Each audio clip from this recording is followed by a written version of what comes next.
দেখো বন্ধুরা, আমাকে বলেছিল শুধু চোখগুলো এঁকে দিতে, মুখটা এঁকে দিতে। এই কালী ঠাকুরের মুখটা আমি এঁকে দিয়েছি, আর এই শিব ঠাকুরের মুখটাও আমি এঁকে দিলাম। এবার এই ঠাকুরটা আমি দিয়ে দিতে হবে। ঠাকুরটা আমার তৈরি নয়, একটা কাকার তৈরি।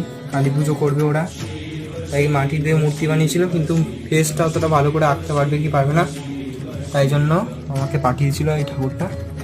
এই যে মা কালীর মুখ, এই যে বাবার মুখ।